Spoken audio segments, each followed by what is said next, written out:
Both of you.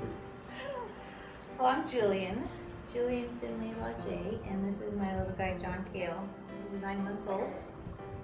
He was born December 4th, and he's the new man in the house. John Cale Finley Laje is named after John is my dad's name, as well as Chris's dad's name, and Chris's brother.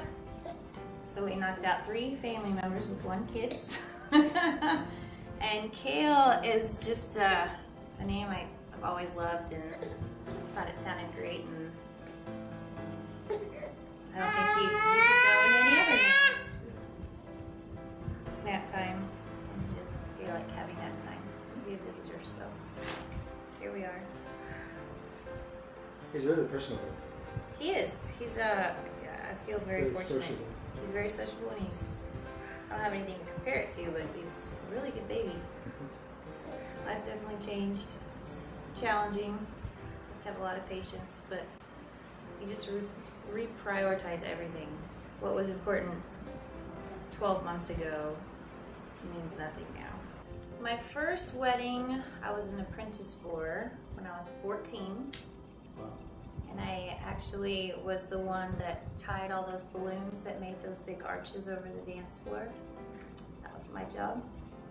And from then on, I just continued to kind of get involved with parties and planning. And then my next official first wedding where I took full coordination was for my best friend, and that was in, oh gosh, 2003 or 2. And I was also a bridesmaid. It's fun. At the end of the night, it's great to see, the father look at you and just give you a big hug. And you're like, oh, I did good.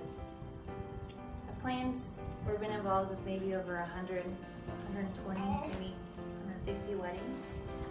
And I can honestly tell you that I remember each and every one. I can probably tell you what colors they were.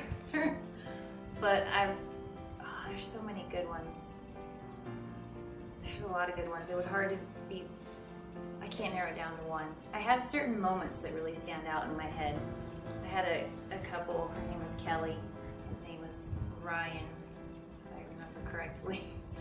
But their first dance was to Bob Marley, One Love. And that was the first non-traditional song choice that I've ever had a client picked. And there was just something about it that was so special, and they didn't dance traditionally. They danced like they would at Bob Marley Festival on Town Lake. It was a special moment that really stands out in my head. I'd like to say I'm one of the fortunate ones where I have really, really good brides. I don't have bridezillas or all those TV shows kind of personify brides, and I don't have any of those. I never have. Maybe it's the location I'm at, or maybe I'm just fortunate in that way, or maybe I put them at ease. Oh. Uh-oh. Hi.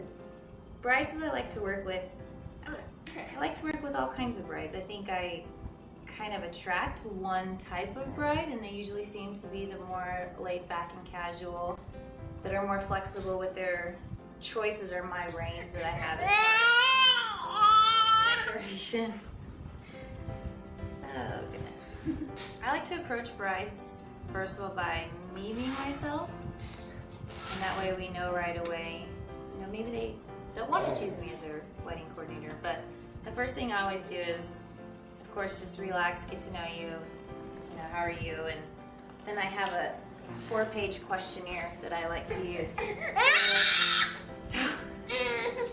A 4-page questionnaire that I like to use.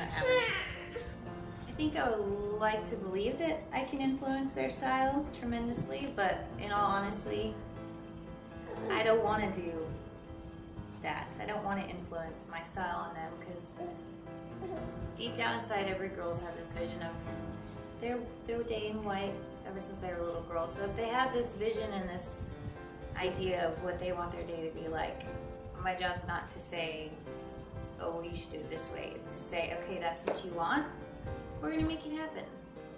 I think I do influence them on what's realistic and what's not. I think everyone knows that weddings come with a high dollar price, and so it's hard to have caviar dreams on a popcorn budget, as they say, not being too cliche, but I think that's where I can influence them, not to change their style, but just to help them get in their head that we have to be realistic. So they're not disappointed when what they want, they are not going to be able to get or afford or break into their savings just to have one little element where really that element may not in fact matter.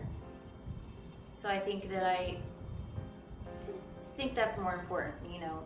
The color of that linen isn't going to be noticeable to 200 people if that's your biggest hope for your wedding. Maybe my job is to influence the idea that maybe those things aren't as important as they think.